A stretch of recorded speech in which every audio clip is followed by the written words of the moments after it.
Thank you, and welcome to the workshop. Know you are well. If there are any empty chairs, I can see 2. Will you move in so that there are people looking for seats, so we make room for all of our friends. And I'm going to hand over to you, John. This is John D. You're from North Carolina. North Carolina, yeah. Yeah, thank you so much. Welcome. Thank you.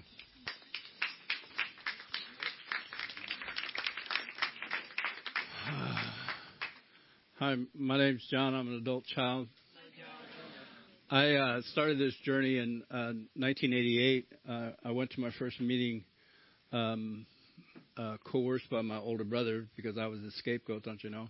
I needed this, he didn't. So he showed up, I stayed, he went home.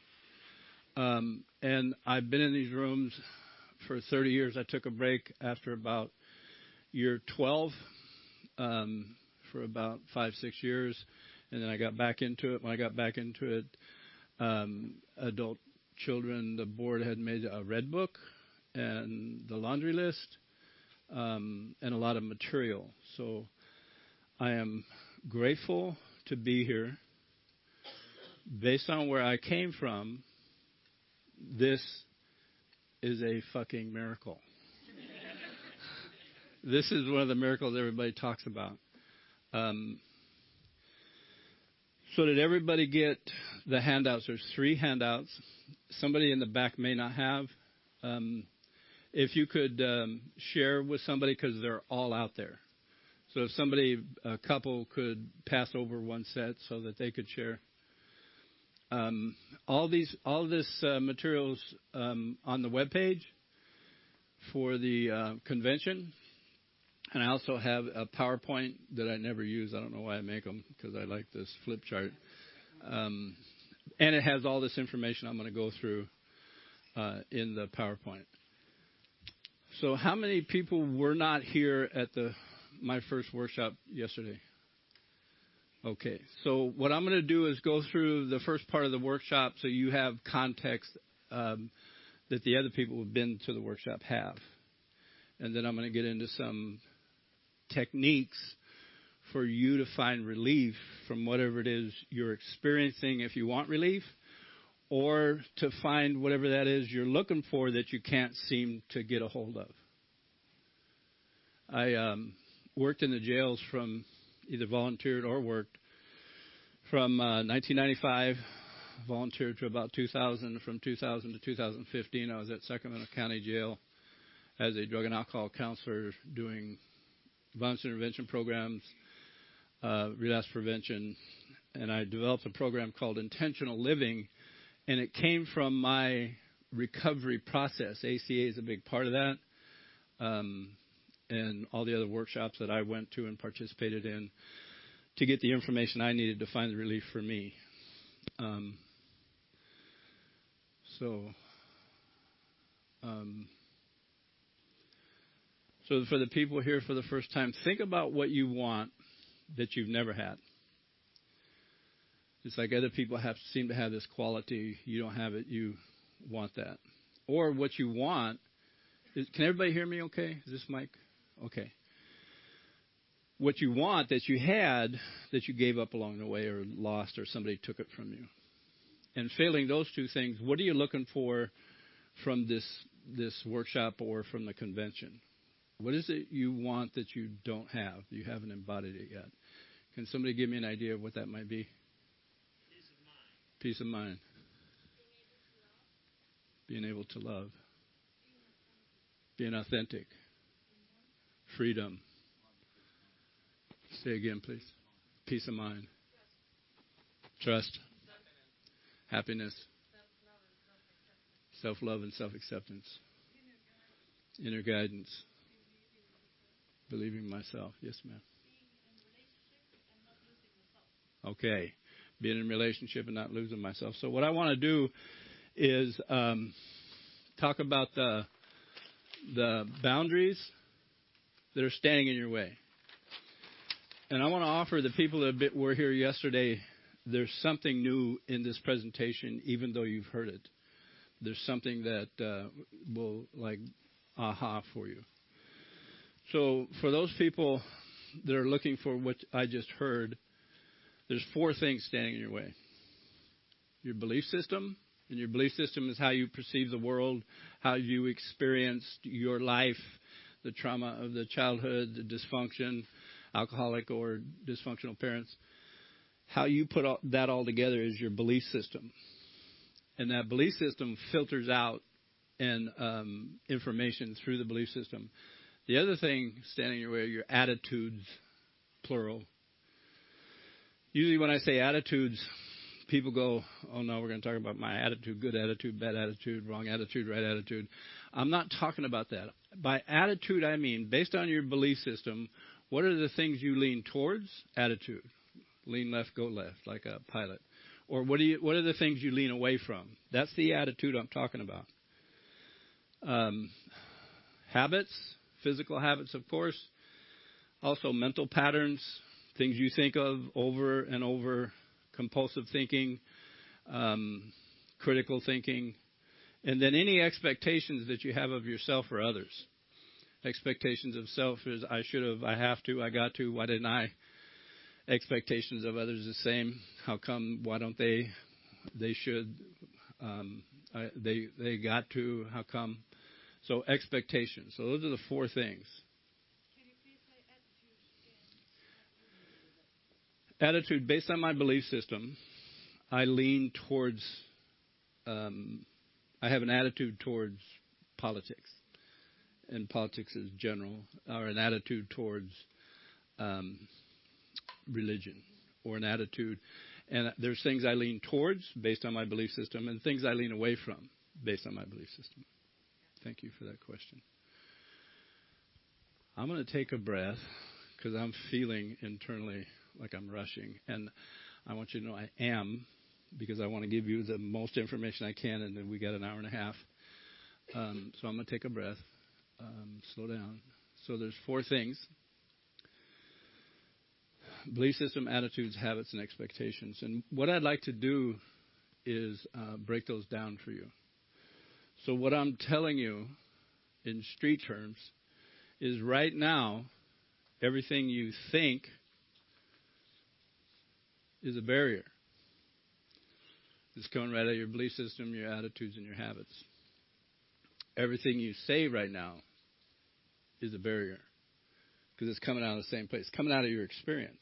And things coming out of your experience got you to where you're at, away from what you want. Everything you do is a barrier. So that's everything you think, say, and do. And I'm going to add to that. I'm going to add something to everything you think, say, and do. I'm also going to say anything you choose not to think about. Like, oh, I'm going to quit thinking about that. I'm going to think about this. As you're doing that process, what you want is still away from you. Everything you choose not to say is also a barrier. And, of course, everything you choose not to do is a barrier. Have I left anything out? That's pretty inclusive, huh? It's like, what else is there? So based on what you heard me say, how do you feel? What's the feeling in your body? Here's what I'm going to say it again. Right now, the reason you don't have what you want is everything you think, say, and do. Choose not to think, not to say, not to do. What's the feeling in your body when you hear me say that? Sadness. Where do you feel that in your body?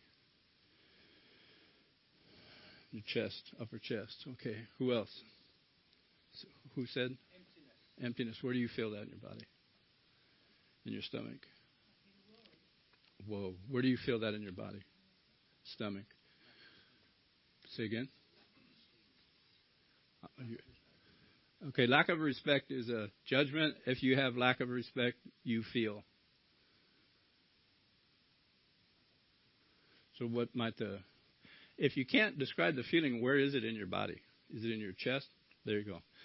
So that's enough. You don't have to name it. If the sensation in your body is the feeling, you can, if you want to name it. If you don't know what it is, you can simply feel it. Okay. Hopelessness. Where do you feel that in your body? all over your body, kind of like numb or tingly. Okay, I get that. I'm going to take one more. Huh? Confused. Where do you feel that in your body? Stomach. I'm going to take one more again here if you want to. Interested. Where do you feel that in your body? Okay. So everybody take a breath and notice. If you haven't said it out loud, just go ahead and notice where you feel it in your body.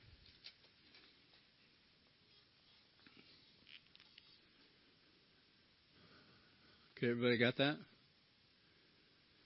Okay. Everything I just told you is no longer true. You've just shifted everything in your total experience from zygote, conception, to present moment through that one moment of self-validation. You just experienced your loving parent. I feel. You didn't judge it. Nobody else judged it. You didn't blame it. You simply felt it, witnessed by a bunch of fellow travelers. That is healing. That is the loving parent simply stating, could have been, I'm terrified. I feel terrorized. Whatever the feeling is, say it aloud. That's self-validation. That's self-parenting. And it changes. So now I don't know, changes you. Now I don't know if everything you think, say, and do, choose not to think, not to say, not to do, is standing in your way. Because you shifted it just a little bit. So, you want to know what's going to happen now? We're going to spend the rest of the time you and I have together figuring out what the hell I just said. Okay. It's like, what are you talking about? We talk a lot about self-parenting in ACA. I want to offer this is an experience that nobody can take away from you that you've had this evening of self-parenting, loving parent. Simply saying the feeling. No blame, no judgment.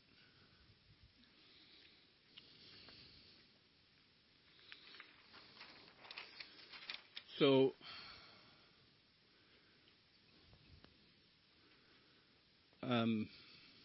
I do other workshops, and one of them I called You're Not Broken, Only Lied To. Another one is The Laundry List Will Set You Free. Living in Your Authentic Self. And no matter what I call it, the material I gave you is what I do. Because it's all about you. How do you get here? And you have an example. You can take home with you an example of self-parenting, a loving parent. So what I want to do now is talk about the logistics of why you find yourself where you're at. And I'm going to ask you 3 questions. The 3 questions are, have you ever hurt somebody you loved, regretted it, and then did it again, usually in the same way? The second question, have you ever been in an argument with somebody in the middle of the argument, got that you were on the wrong side of the argument, and you continued to argue anyway? Yeah, that's like the fun one.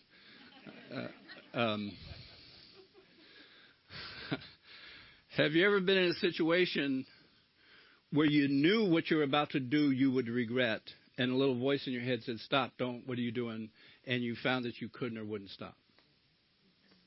We're going to talk about the mechanism that drives those 3 things. When I first got into recovery, I heard somebody say this is a cunning, baffling, powerful disease. I said, oh, cool. What's cunning, baffling, and powerful? And I heard, keep coming back, John. Wait a minute. Whoa. No, really, what's cunning, baffling, and powerful? One day at a time, John. And I thought, okay, you don't know. You don't know. They don't know. Just say you don't know. I don't know. So I've spent the last 30 years figuring it out. And I've been putting it together piece by piece. And I want you to know I'm grateful for you coming to listen to me, because tonight I know I'm going to put another piece in. And then when I take it to the next group, it's going to be bigger than it was when I came here. And I'm grateful to you for that. Because every time I explain it, I hear it differently. And I get an aha in what I hear myself saying, even though I've said it 1,000, 2,000 times. So there's a net-like group of cells in your brain. And I want to offer it's in your whole body. It's called a reticular activating system. It's a net-like group of cells. Reticular activating system. Can I offer you something? It's in the PowerPoint. So if you want, you can just so you know, it's available to you. If you get online, you can download it. So,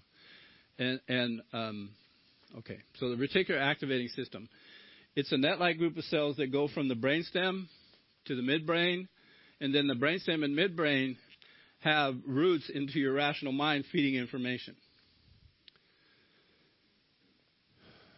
The reticular activating system filters out non-essential information based on what your focus is.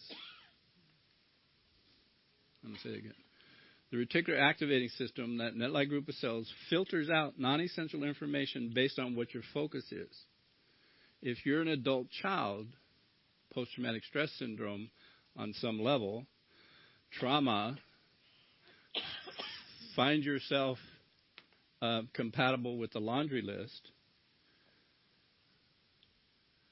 that focus is subconscious. And you don't even know you have it. The reticular activating system remembers everything that happened to you. Here's the terrifying news. And it's held in the form of emotional vibration, energy. And what we're men told in this society, I'm talking about American society, I don't know, Swedish society, you might be told the same thing here. Don't feel, don't cry, don't be a sissy, buck up, be a man, quit complaining. So you've denied that you've had feelings. Women are told you can have feelings because you're a woman, you're weak. It's like, oh. So it's been demeaned and diminished. So that one thing that can uncover what's in your subconscious has been taken away from you. I'm going to explain more about that in a minute. Yes. Say again? Yeah. I don't know the HPA. Okay. It could be. Yeah. So this is your memory. It's like an iceberg. 7/8 of it is. Can somebody turn that heat down, or does somebody know how to do that?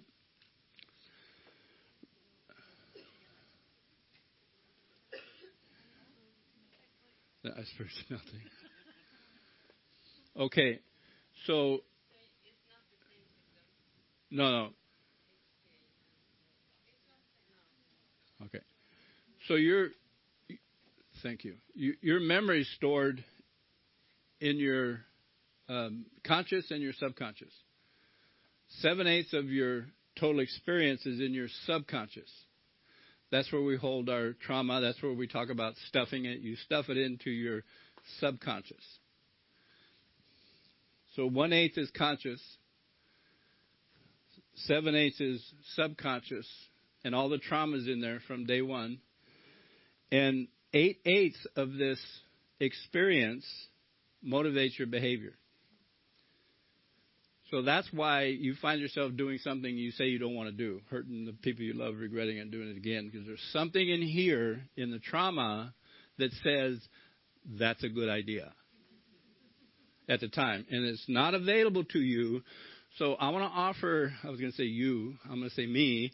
There's been times in my life that I've felt friggin' crazy. Just like, I don't get this. There must be something wrong with me.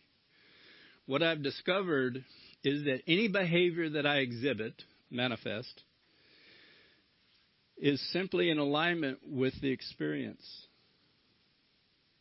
And when I classify it good, bad, judge myself, I lose the opportunity to heal.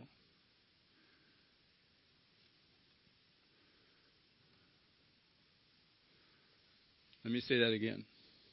My total experience is held in my conscious and subconscious, 7/8 subconscious. 8/8 of it motivates my behavior. So 7/8 of that motivation is not open to my conscious mind. So when I do a behavior, it sometimes does not make sense to me. And I could say consciously, I don't want to do that. And I find myself doing it. The only thing that will override this stored memory to shift it is an emotion equal to or greater than the emotion held in your memory, in your experience. So that's why I know it's significant that men are taught not to feel, because that's the only way out of their trauma, to relieve. I want to tell you, as a man, if I don't heal the wound, I transmit it. And that's minimizing, I transmit it on the people closest to me. The people I say I love. And that really is crazy. If you try to rationalize it. If you know this, that whatever that behavior is in alignment with your experience, you simply own the results and then feel the feeling and say you're going to do something else.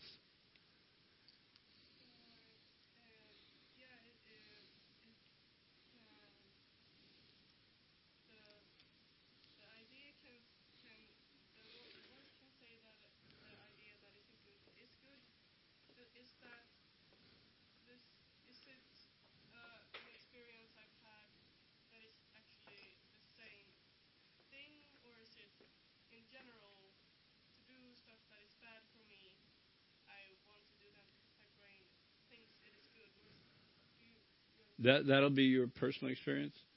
So if this fits for you in some of the things you find yourself doing, then that part is true for you.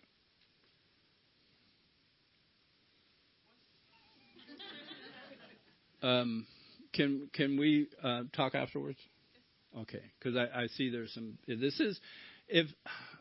I taught in the jails 15 years, and people say I don't know what the hell you're talking about. And I get that, because your reticular activating system is filtering out information that is in direct opposition to you holding on to the dysfunction. So it doesn't make any sense. Here's something I tell the clients every time a new client comes into my group when I was in the jail. I want you to know that I'm not here to change you in any way, shape, or form.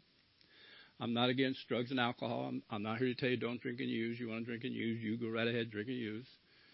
If you want to use violence, emotional, verbal, or physical violence to get what you need, how you need, again, I'm not against that. I'm not against violence. I'm not against drugs and alcohol. I'm not here to tell you how to live. But I am for you living a rich, abundant, full life. That's what I am for. And here's what I know about you. This I know to the bottom of my heart. You hold value as a human being as you came into this space. Before you hear me say anything, before you do anything differently, before you learn anything, your value is immense and magnificent. You think because I do something good, my value goes up. That's a lie. You think that if I do something bad, my value goes down. That's a lie. The value is constant, and we've been trained to believe that we are our behaviors. So this fluctuates, and this is the crazy thing. I'm crazy here. I hold value as a human being beyond measure and magnificently, and I choose to. The action comes from this instead of me going to the action to find my value. And they look at me and go, what are you talking about? Do you know where you're at, John? You're in jail. We're convicts. No, okay. You hold value as a human being. I'm going to tell you that too. Before you figure this out, before you do anything, before you get it right, you hold value as a human being. Immeasurable, magnificent value. Now, from there, we'll talk about a lot of things. From that place, we'll talk about a lot of things. And we'll talk about how this mechanism works so that you can catch it. You usually catch it with its hand in the cookie jar. And when you do, no blame, no judgment. I did that is my intent. See, we're taught that guilt and shame is you are defective. Guilt and shame offers you the information that what you did could have been better. No blame, no judgment.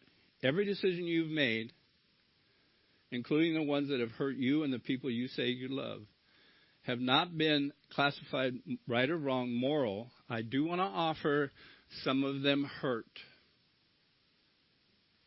and were destructive and caused separation. That is true. Blame, criticizing, they were in alignment with what was in your subconscious belief.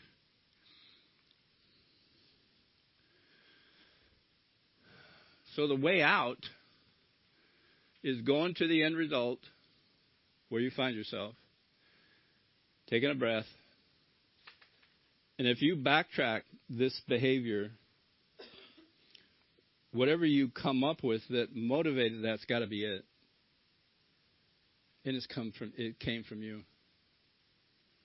That's that wounded child. That's that wounded part of us that wants to keep ourselves safe through avoidance, through drugs, alcohol, through sex, gambling, shopping, shoes.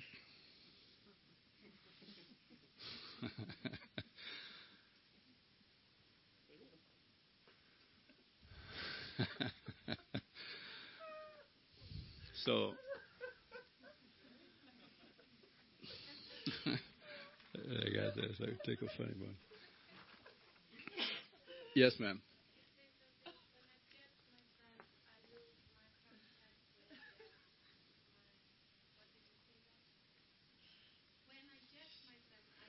You lose contact with that wounded child. I'm going to turn this on, and to turn it on and off, you just hit the button, hold it for 1 second. And so when you guys ask the questions, just pass this around for me, please. So help me to understand this. In my mind, what you're saying is like every bad behavior has a good ambition. I refrain from using good and bad and say whatever behavior manifests from you is in alignment with the information in you. Okay. And some of it really hurts, and some of it's destructive, and some of it you may go to jail for.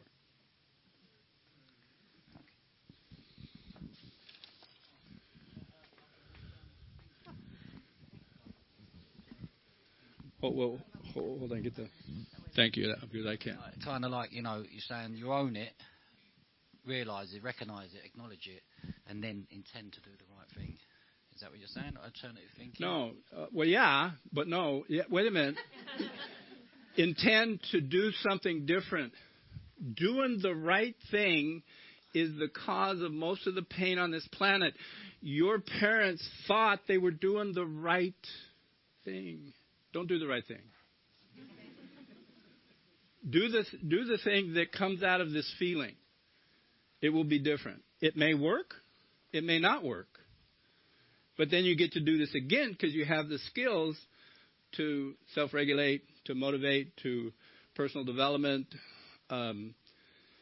You're going to build the capacity to know that you can, that you're capable. You're going to develop the capacity to know that you have an influence over what happens to you. You're not a victim. You're going to develop the capacity to know that you're loved and needed by the people you choose to be with. With those three things, then the rest of it comes in the introspection, socialization, judgmental skills, which I call discernment skills, when to do what, at what degree. Mm-hmm. So I have spent the last 20 years removing right, wrong, positive, negative, good, bad out of my language. You're going to hear me say it today, so you're just like, oh, you did it, and I'm working on it. Okay, I want to tell you that because for you to expect to make a change that drastic in overnight is I want to offer an unrealistic expectation, unless of course you do, and if you do, call me because I want to know how you did it. So I mean, it's not impossible. So you have anything else? No, that's great. You just explained that really nice. Okay, right behind you. Is it still on? Is it still on? Oh, good. Okay. Yeah. John, I'm so grateful for things that I've taken away from your workshops before, and I think this is probably the fourth time I heard this aspect of it with the barrier part of it, yeah. that never really clicked for me. And I think I've got it now where I see all these thoughts and all this action going on in my brain, and then I judge it, and when I don't judge it, I think the way you said it one time is when I don't judge it, I follow the thread, I explore the pain around it, and I stay present to it, be a loving parent to myself, then it goes back in softer. Did you say that one time? It goes back in softer, and if I share it with him or her, was there something you said about an enlightened witness heals me also? Mm-hmm. So then I become stronger and stronger. You heal and become whole, authentic, genuine, and with the capacity to be spontaneous and whatever you choose. And all that other stuff, like that constant critical parent stuff and all that is I think I heard you say it was inevitable, and I grew up beautifully for what I lived through, kind of thing. Yeah. Okay, I think I'm getting it. Cool. So,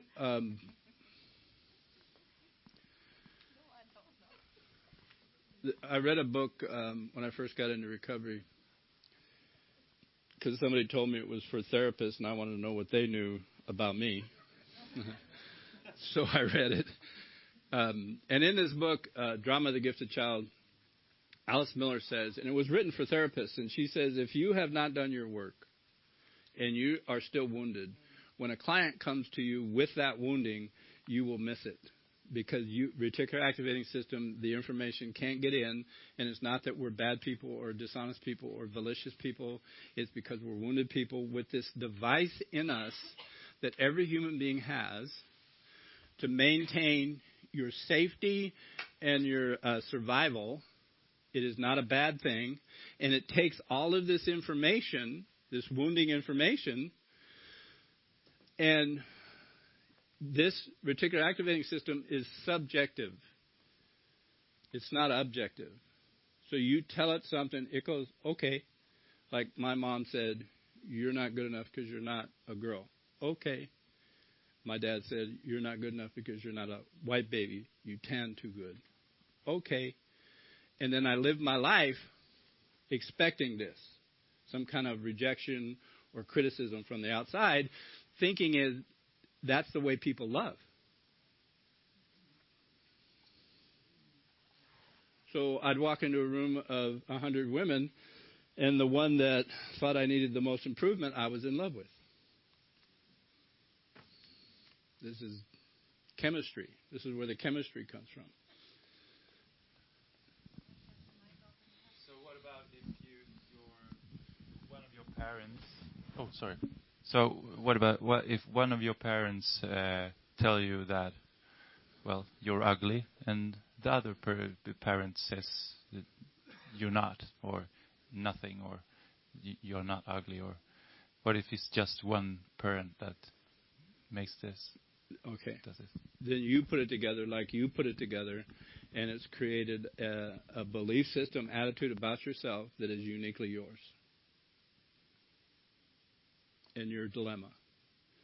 If you have one person says you're friggin' ugly, another person says you're not ugly, you're handsome, then that's what you're dealing with.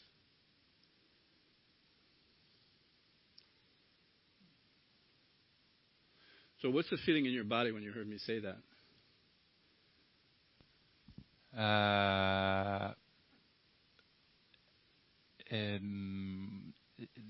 The feeling in my body is unfinished. I So feel that there is on? one more thing that I want to connect that with another thing you said. Is there, if I'm one of you, if you're my parent and you tell me you're very ugly, and there's another parent that doesn't say that, and you can go to that parent and feel the feeling of the first parent. Okay. Can you get rid of the trauma? Okay. So Thank you. You can come to me with 1,001 what ifs, and the answer is this is uniquely yours. Knowing it offers you the opportunity to move from it. Trying to understand it keeps you stuck in it. The feeling of it is the way out.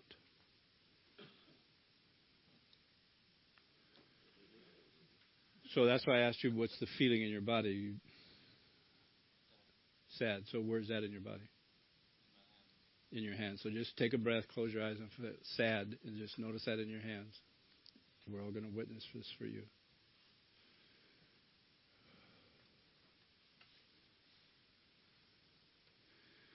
And then something's going to come up for you that you could get no other way than just what you just did. Not trying to figure it out. The more you try to figure it out, the further away it gets. State the truth. I had one parent say contradictory information. Feel it. I want. So based on this happening right here, what do you want? Based on your awareness that you're conflicted, based on one person telling you one thing, another person telling you the opposite, what do you want right now? I don't know what I want. I do not know what I want in any way in my life. Okay. Anymore. Okay, now just take a breath because I'm going to say something to you you're not going to like. Right, you ready? Are you open for it, first place? Yeah. Okay. Then you're gonna keep getting what you got. As soon as you figure out what you want, I don't care if it's dill pickle came into my mind. You know what I mean? You figure out what you want, it changes you. With this information, with this emotion, I'm conflicted. I want. Can I offer you things you could want? I want to be free. Okay, so go ahead. Now you create the intent. It is my intent to be free, however you want to say it. What am I supposed to say? It is my intent to be free. It is my intent to be free. That's your fucking answer. Yeah. That's you, proactive. I'm not a victim. Watch this. That's you, self-parenting, loving parenting yourself, and then being capable of choosing what you want. That's different than what they gave you, which was the lie.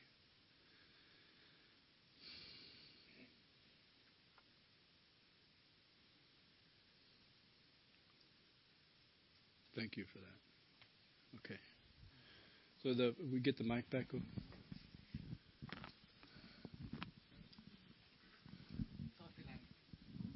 Say again? If I feel angry, right, just saying as an example, I feel angry, I've got to welcome that, have I? Have I got to welcome that, have I, that feeling? Let it in, then let it go. Is that what, I don't know what you're asking me. You right, telling me you're going to do that? You said own the feeling, own how you feel, right? Let it go and then look for a solution. I didn't know. That's not what I said. But here's the thing, and I'm glad you brought that up. I'm going to get right back to you. When I say something, I create a picture of what I'm saying, and then it goes out to you. and let's say there's 102 people in this room. When this information hits you in the wavelengths, you create a picture in your mind that's different than mine and everybody else is in the room. So I will say something, and then you will say to me, this is what I heard, or you said, and then you'll say what I said, which is not what I said. All right, okay. Okay. So what did you say? Here's the kicker. I was in... Yeah, sorry. I was in a free-flow place, and I don't remember. All right, okay, that's a good answer. So let's well, this is a cool thing, Yeah. because now we can dialogue and make it bigger than what it started. Mm. So are agree. you telling me what you're going to do with your anger, or are you asking me something about your anger? Well, yeah, so basically, someone said to me, and it kind of resonated with me, like it's kind of what you said, don't really, it's irrelevant who, but they said to me, welcome that feeling, right, and then let it go. Do, in that moment, look for a solution and do something else, kind of what you're saying here. Okay. I want to offer that may work. I'm going to give you my experience because I'm not a clinician. My experience is that worked 0.001% of the time. Right, okay. And I found myself more enraged, more what you call anger, which I call resentment, bitterness, and contempt. Whatever feeling in that moment. Yeah. You cannot. This is my belief. It's my opinion. You cannot let go of something you haven't got a good grip on. If you don't know what you are, or you're guessing at what you are, or you're saying what you are based on what somebody else told you are, that's not you. Falsity. Huh? Like a false persona, false image. Someone's trying to tell you what you are. Is that right? No. And you trying to figure this out is going to keep you from getting it. Yeah, I understand. All right, I'll leave it there. All right, cheers. Hey. I don't know. Yeah. Okay, and listen, and then something will come to you, and then you go, John. This is what I want to tell you about me, and it'll happen. The need to understand this is the biggest block to relief. There is no rationale in relationships. Relationships are dynamic, fluid, organic, and if I'm going to say you because I don't think you guys do this, but if I approach that with a logical mind, I am screwed. I'm lost. I don't even know what's going on. If I approach that from this base, open and vulnerable, I have a chance to be there with you. And every day we choose whether we want to do this again. Yeah. Did you just say that we can't let go of something that we don't have a good grip of? Right. To get that grip of it, it's not to intellectually understand it, no, but to recognize it with your feeling emotions. Feeling body. All right. Thank you.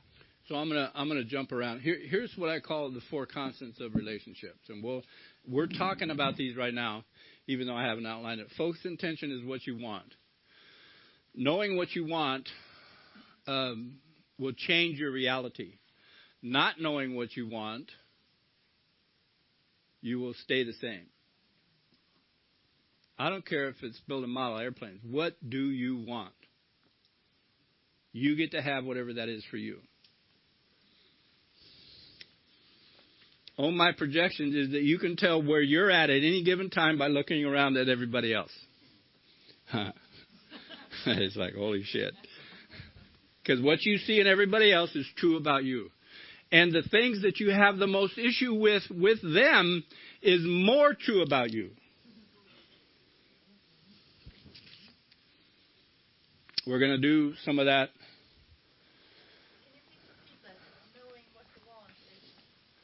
Knowing what you want leads you to a different place than where you're at. Not knowing what you want, you will remain pretty much where you're at. Yeah. No. Just one. No. Yeah, as a human being. Here, if you go to the mall, I don't know if they have them here in Stockholm or Malmo. When you go to a pillar, did they have a map say you are here? Yeah. They think it's important that you know where you're at, so you can find them. I think it's important that you know where you're at, so whatever it is you got, you can let go. Knowing where you're at gives you direction and options. Not knowing where you're at creates confusion, resentment, bitterness, and contempt.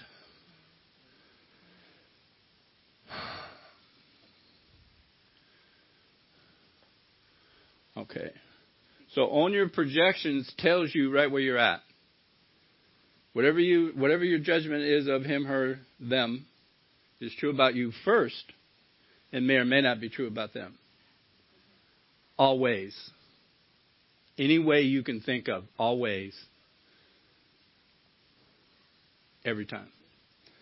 Move towards your pain. I want to offer that you move towards your pain in that interchange with you and I. It was uncomfortable, maybe, I don't know. And what I mean by pain is discomfort, awkwardness, embarrassment. Because when you move towards that pain, that's where you can notice it, validate it, let it go. Own it, feel it, let it go. I don't understand what section you are in now. Is this good or bad? It's neither good or bad. It's simply information for you to move to where you want to go. But is this how I can act when I'm not in line with what I feel, or this is something I maybe should aim at? Or yeah, this is something that's impossible for you in this moment because we just brought it up. This is something that, like a guidepost, so you can see where you're at. And this is going to offer you things that even if I could explain them to you, there's no place for it to stick. And I'm talking about most people in the room. When I first got into recovery, they told me all kinds of things that just, I don't know what you're talking about.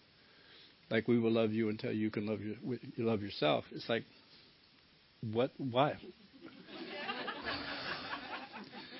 And then when I came to the realization that they were loving me and I couldn't love, that was a feeling. It is my intent to love myself.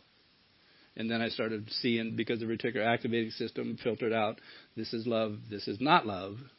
And I was more interested in what was not love. So this would just, okay. And then this started coming in. Wherever it is you want to go, whatever picture you have of what it is you want to go, completely healed, 12-step graduate, mature human being, whatever picture you have, that's not it. It's not it. When you get there, you'll go, oh, this is it. And it will be bigger than what you can imagine right now. And you're in the right place. Okay? And again, if you want to talk afterwards about some of this, I'm open to doing that. Okay. Yeah, somebody get the mic.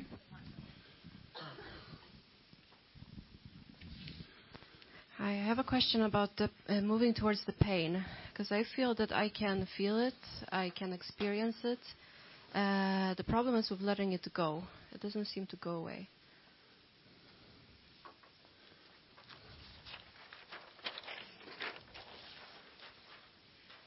So I'm going to work with that, and I'm going to use probably this tool depending on what you say. And this is what I call the accountability tree. This is an accountability. When I say accountability, most people like, it's not my fault. And that's when I mentioned that in the jail. That's the first place those guys with, and they get mad at me because they say I am accountable. I'm doing 5 to 10, but that's not the accountability I mean. The accountability I mean is the ability to account for the behavior, no blame, no judgment. So it's I'm going to say benign. It's not benign. It's very powerful. But it's accounting, the ability to account for wherever it is you find yourself. That creates an emotion, like you experienced. And it brings something up. Remember, the reticular activating system uses the brainstem, midbrain, lizard brain, one that beats your heart, the powerful lizard brain, midbrain, and feeds information to your logical mind. So you have inspiration without the information from your brainstem emotional processor. The best you can come up with your frontal cortex is clever. And I want to offer that clever got you here. So we're going to add emotion through the most powerful thing on the planet, which is your survival mechanism, which has kept us on the planet forever, how long you believe we've been here. And it was designed to do that. It's designed to do it now, only it's been fed misinformation. This is the key I want. It's been fed misinformation, and it has put that misinformation, I'm not enough, there's something wrong with me, I'm ugly, I'm not ugly, into service to your well-being. It's taken the lie and put it in service to your well-being.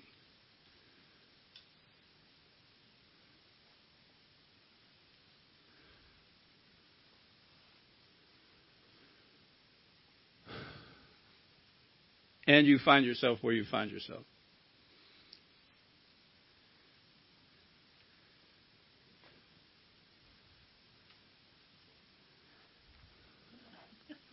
So, you were saying, what did you want to work on? Yeah, it does stop the thinking a little bit when you're talking. Yeah. And I think I realized something when you were talking. Okay. Yeah. Go ahead. Well, would you like to share it with us? That you yeah, can't. No, I can share it. Okay. My problem has been that I get a lot of anxiety in different situations. Yes. And I thought that if I change what I'm doing, it will be better. So I'll follow my true calling in life. It will get better, but it follows. So it doesn't really matter what I do. It follows anyways. Right. Okay. So going to the outside to feel good about the inside is where most of you find yourself. Going to the outside, I'll do this good purpose for everybody and I'll be a good person. To feel good in here works for a little bit.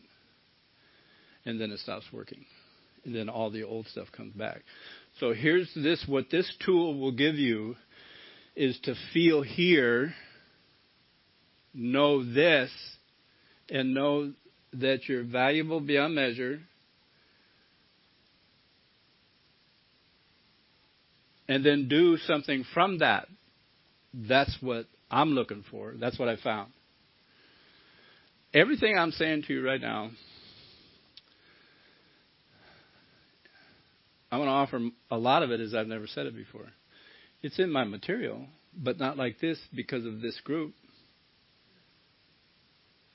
I want you to know that as I'm standing up here, I am not thinking about what to tell you.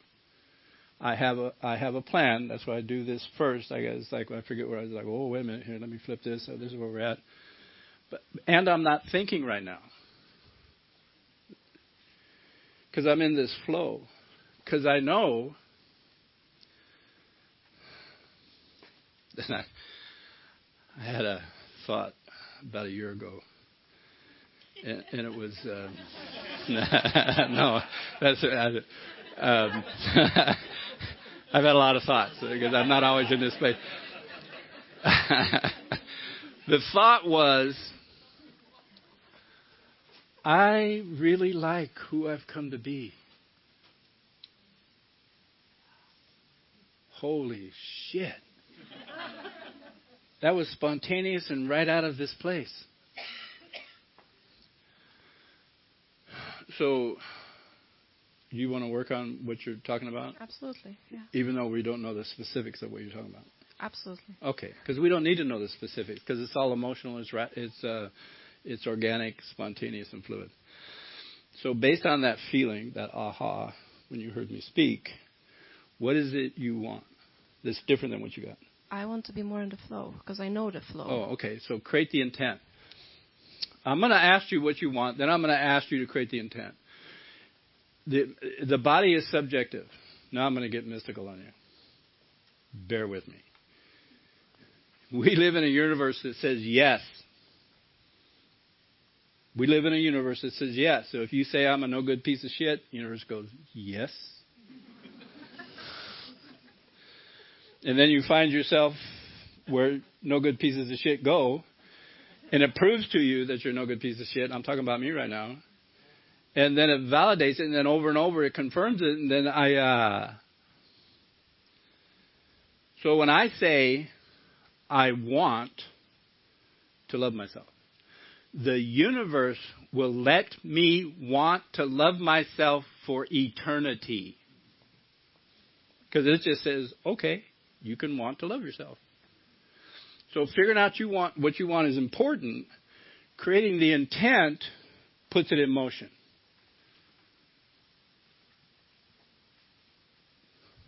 So based on that, would you be willing to frame what you want in the form of an intent? And it sounds like I intend to, I intend to. I intend to be more centered before I start doing things. Like that. If you were centered before you start doing things, what would that be? That I would take a moment and really... You're talking about the logistics. What would the state of being be? The state of being. And it's on our sheet. I got a cheat sheet for everybody. Okay. On this one right here. Because we're not used to talking in these terms. We're used to criticism or talking about how well we're going to do something or how we're going to maneuver to get to wherever that is. We're not used to talking about the essence of who we are. So I would like to be in the state of being spiritual and open. Okay, so it is my intent to be spiritual and open. It's my intent to be spiritual and open. Okay. That'll be $250.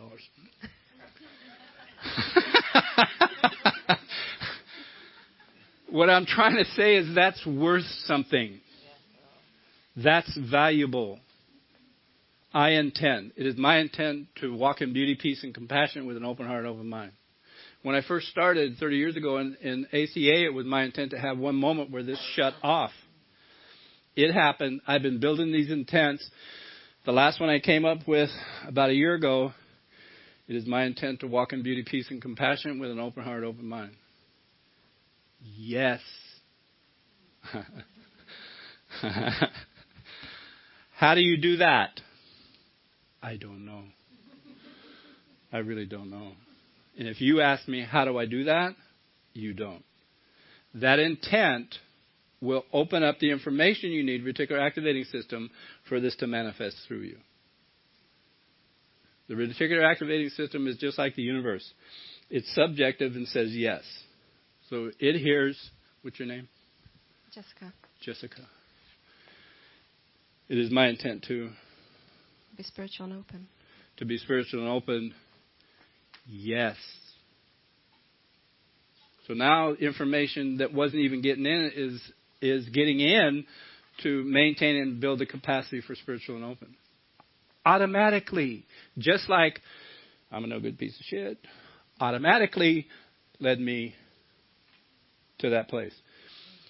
Everybody that's in this room didn't intend to be in this room when you were 5.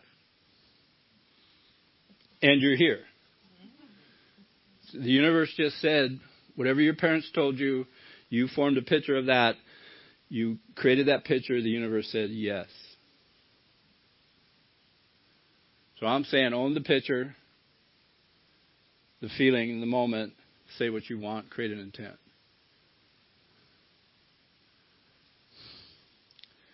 And I want to offer it's that easy. And one of the most difficult things you'll ever do in your life. Let's think about it. You saying whatever it was, the criticism of you that got you here, led you here in spite of you. Right? In spite of you. The same thing will work when you say what you want based on where you find yourself. Intent. Creating the intent. Say again.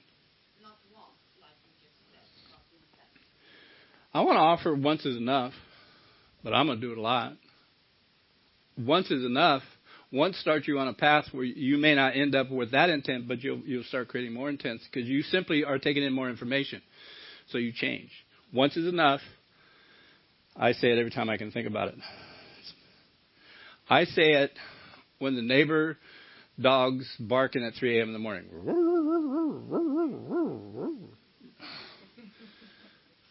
3 days in a row.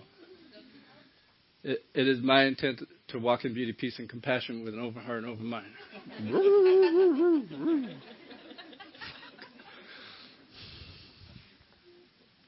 Because I know it works. Yeah, thank you.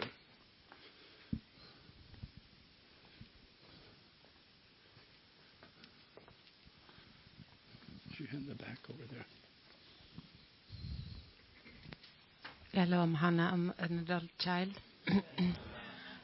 What are you saying all here is that you have to be in your pain and in your, like, you're embarrassed and all this awkwardness and in your worst space, then you should do the intent to tell those.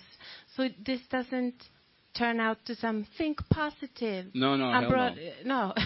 No, but I mean that chemistry change from deep inside. How do I?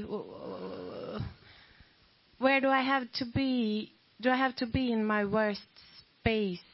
No. When I say this, you can do it any place you're at, and the discomfort can be on a scale of 1 to 10. It can be a 0.5, where it's discomfort, irritating, agitating, otherwise annoying, and you can address it, feel it. Is my intent. Say driving down the road, somebody pulls in front of you. And you go, ah! Ooh. See what I mean? You catch it in the moment. Yeah, but okay. I need the program and my fellow travelers and. Oh, definitely. I choose to do that too. Yes. Yeah, you need to find some safe. Yes. Supporting. You don't need space. to. I don't need to and I choose to. Yeah. See, the lie is you need something other than what you got. That's a lie. You don't need to do anything. You do exactly what you want to do, and you will be okay. What was a lie? That you need to do something for something else to happen. Yeah, that's a lie. That's a lie. So, what should I do? Well, okay, that's good. No, that's good. Because, tell me your name. What's your name? My name is Hannah. Hannah. I lost it. Yeah, me too. You were told that what you do creates your value. There's nothing you need to do. Okay. Nothing. There's a lot of things that you can choose to do. Yeah. One of them for me is going to meetings. Yeah. But for you to be okay, rich, whole, whole, perfect, and complete, it's already there. You've been lied to and it's covered up. So all we're doing is removing the covering. Yeah. Yeah. I think I'm really mixed. I don't know how I can take it, but I think I'm mixed up with my first step and with because I was told that I was loved and everything is okay. I was told lots of good things, but my mother was depressed and helped others and didn't help us out. Okay. Yeah. This is so we have 15 minutes left. Yeah. And what I want to do is take you on an exercise, the whole group. Usually I do it individually. I've done this with a group once before. It's worked out. I want to try it again. So I'm gonna outline the exercise, Each one of you in this room have the option to choose yes, no, or maybe. You can choose out of this. If something comes up and you don't want to do this, no means no. If you say yes and then something comes up, you can choose out. In fact, you can get up and leave if you want. Whatever you need to do to keep yourself safe. I want that to be clear.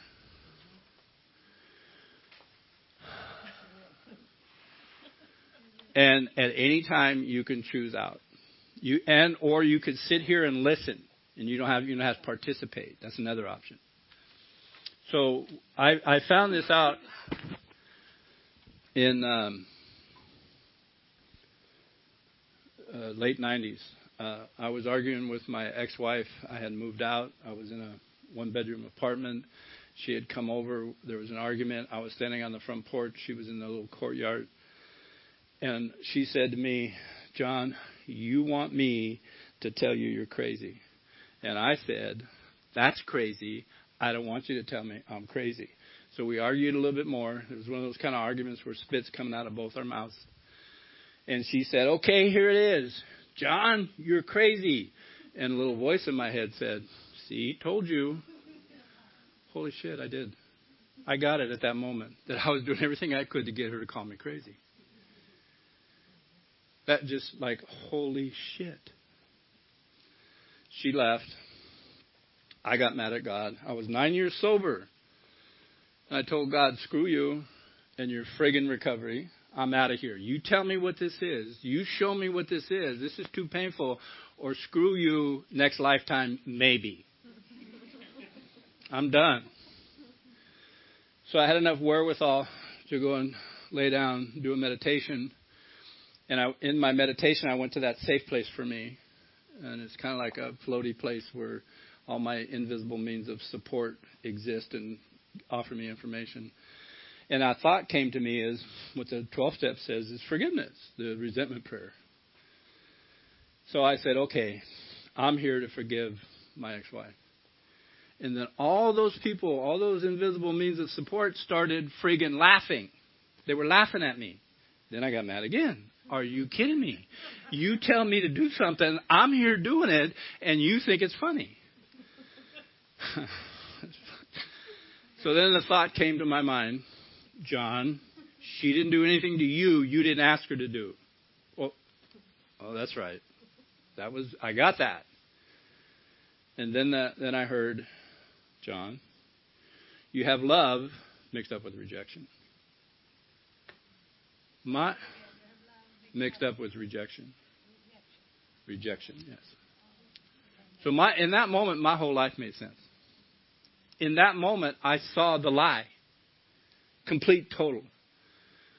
I didn't need to ask for forgiveness from people. I needed to forgive everybody I'd come in contact with because I came to them with an energy of rejection. And if they didn't do it outright, I did something to make them do it. So then the thought, what do you want it to be? Acceptance. And I heard myself say, to me, now, love equals acceptance. Everything shifted.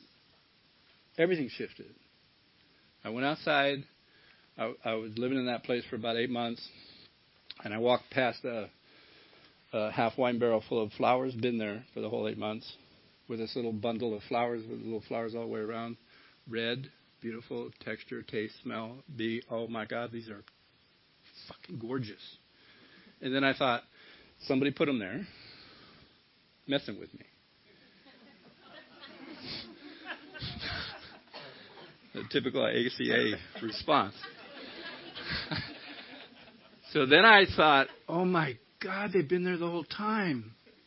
I couldn't see it through eyes that held resentment, bitterness, and contempt. As soon as that went away, I could see differently. I became discerning in the people I talked to. I became discerning in whether to get close to a woman or stay away from a woman. I've never, up until that point, it was like, walk by me, smile, we're in love. So what I want to do is take you as a group through that And Hannah, that will offer you some information I believe you're looking for. Okay. So I'm going to ask you 3 questions. And I'm not going to ask for any responses. I will do the talking and give examples when I ask the questions. You can participate or not. What we're going to do is go and find out. That was my core wounding, rejection. So I had being loved by my dysfunctional parents without the energy of acceptance in it. So when I felt this energy lacking acceptance, I thought that was love. It resonated as love to me. So I moved closer to it. So I'm going to say 3 things. We're going to talk about where you find yourself today. End result. Remember, I've talked about going to the end result.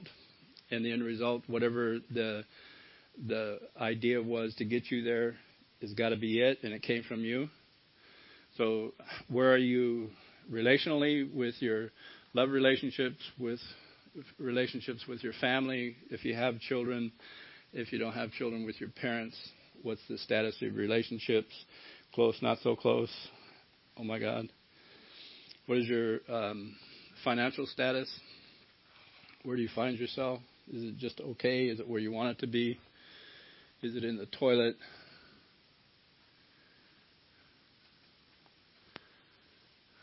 Self-esteem issues. Where do you find yourself? Are you self-critical? Are you self-judgmental? This is where you come to find your place based on the best information you can come up with. Okay, the first question. What was your relationship with your mother like between the ages of 3 and 7?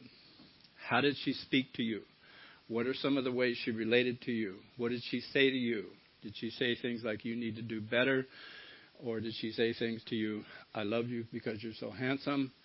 Or did she say things to you that were passive-aggressive? Or did she say things to you that were hollow, empty, fake? Did she need something from you? Did she have expectations of you? And if you can't find anything between 3 and 7, go to 7 and 13.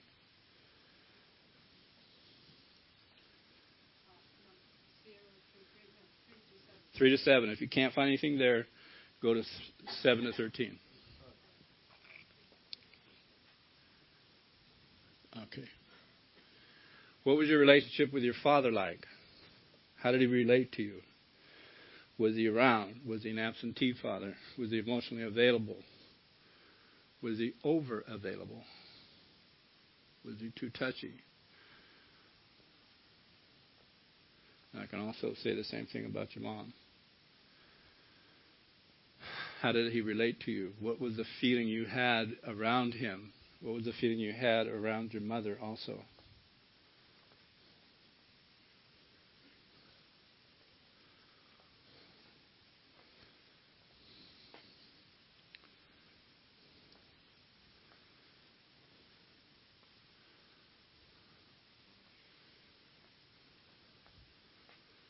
I'm going to start saying some phrases using love equals, and then I'm going to say either a one-word statement or a phrase. And you just simply listen and feel for the hit. Feel for the one that pushes you backwards. Feel for the one that just like explodes inside you like a cymbal. Love equals fake. Love equals rejection. Love equals abandonment. Love equals not enough. Love equals production. Love equals performance. Love equals a lie. Love equals pain. Love equals being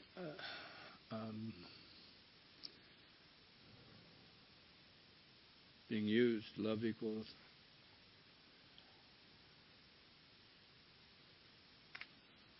not being seen. Love equals not being heard. Love equals I'm not worthy. Love equals I'm not enough.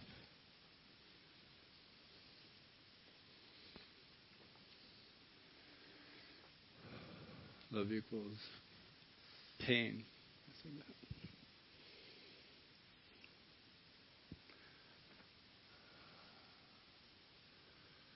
So just notice the one that resonated with you. And if I haven't said it, think of a couple of yourselves and then one that resonates with you. Or one that's even close right now. Close is good enough. Usually you know what it is when you hear it. So now, what do you want love to be? So I'm going to ask you all to take up that essence word page, and if you don't, anybody doesn't have it, please be willing to share with somebody. And pick a word you want love to be. And I want you to say it is, to me, love now equals, and then say the word.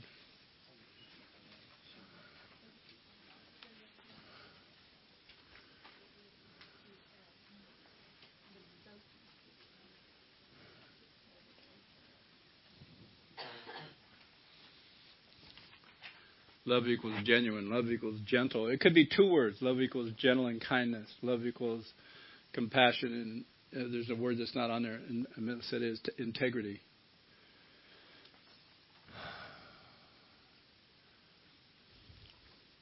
Love equals acceptance. Forgiveness. Love equals graciousness. Love equals gratitude. Love equals. And then put it in the sentence, to me, now love equals, and then say the word.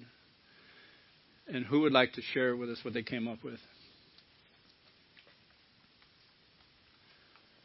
Hold on, where's the mic?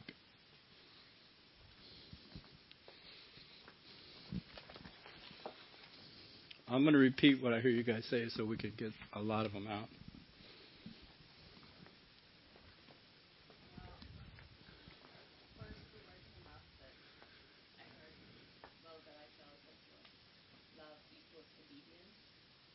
Okay. Okay, so you say, to me, love equals empowerment. Okay, who else have we got? Thank you so much for that. Yes, right here.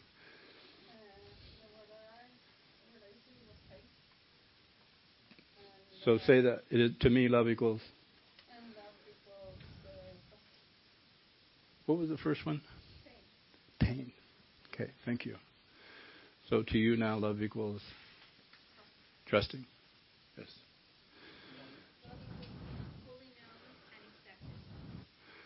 To you, love equals being fully known and accepted. Yes. Yes, sir.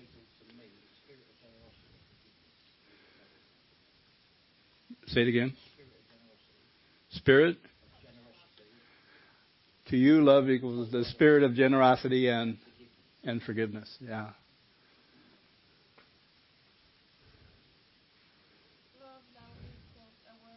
Love equals awareness. Expression. Presence. And to be seen and heard. Thank you. To you, love equals acceptance and freedom.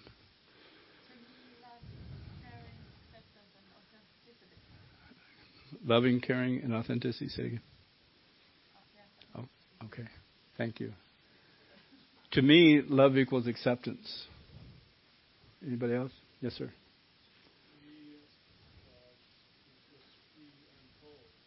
To you, love equals free and whole. Before it was hate and ignorance. Oh, wow. Yeah. Now it's... To me, love is gentle, worthy, and gracious. To her, love equals gentle, worthy, and gracious.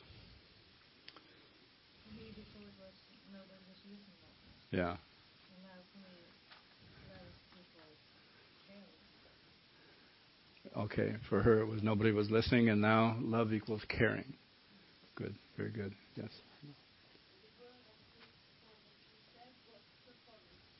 Yeah. Right. Would you? So to you, go ahead and say the whole sentence if you would, please. If you'd be willing. To me, love equals caring. That's all I want. But if you say the whole sentence, your body goes, yes. Yes. Oh, I said yes. Then I got a couple up here for that. Go ahead. Love equals nurturing. Before love equals being criticized and frustration. Now, love equals empowering, acceptance, and caring. Love equals power, empowerance, acceptance, and caring. Wow. Yes. Love equals open and spontaneous. Love equals open and spontaneous. Love equals free, whole, pure. Free, whole, pure. Love equals free, whole, pure. For me, love equals free, whole, pure. For me, love equals caring. Worthy. To me, love equals worthy. Love equals acceptance and compassion. To her, love equals acceptance and compassion.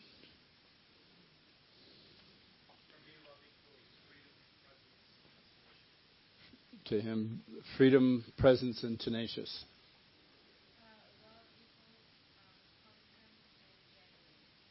What was that first word again? Constance. And genuine. Yes.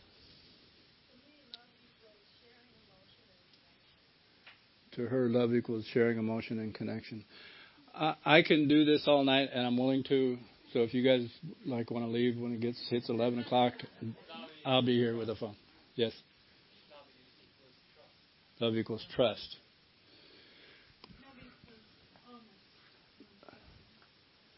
Love is honest. Okay. You're welcome. Love equals empowering and compassion.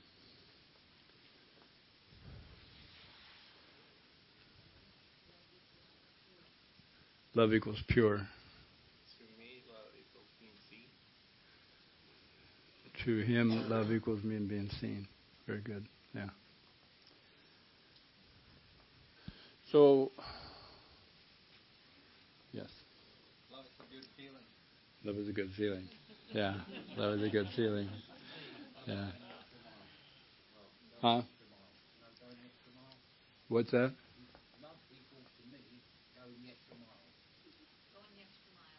Going the extra mile. I'm not even going to repeat what I thought he said. Because I thought it was about his mom. It's like, whoa, wait a minute. Going the extra mile.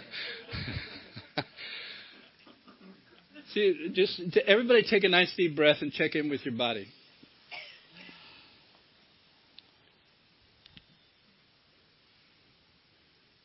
Whatever it is in there, you did this. It's taken a moment to recognizing the beauty that's inside, the magnificence inside, the peacefulness, the genuineness, the authenticity. Each and every one of you are unique. Each and every one of you, as you are, before the lie, is your gift to whatever community you decide to be in. Then you choose what you do from this joy.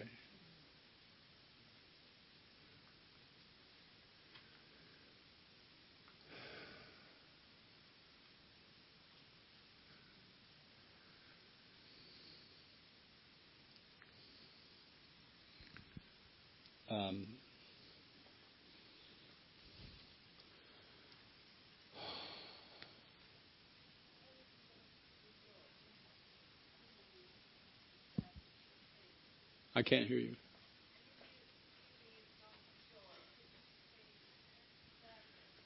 I want to offer that I hear you in your pain and sadness. And in that pain and sadness, witnessing it is a relief.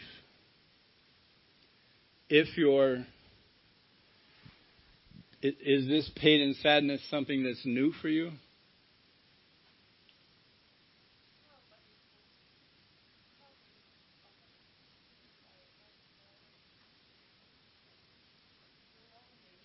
Yeah. There's a poem by Kabir Gibran. If you want to talk afterwards, I'm more than willing to talk some more with you. And it's a poem called, maybe it's Rumi. The poem's called The Guest. And one of the lines from The Guest says, "It is the longing for the guest that does all the work." Guest. which is your authentic self, your beauty, your abundance, your magnificence. It's for that longing for that does all the work. The longing brought you here. The longing offered you information about how to open up to new information. The longing will take you to the next best place for you to manifest who you truly are.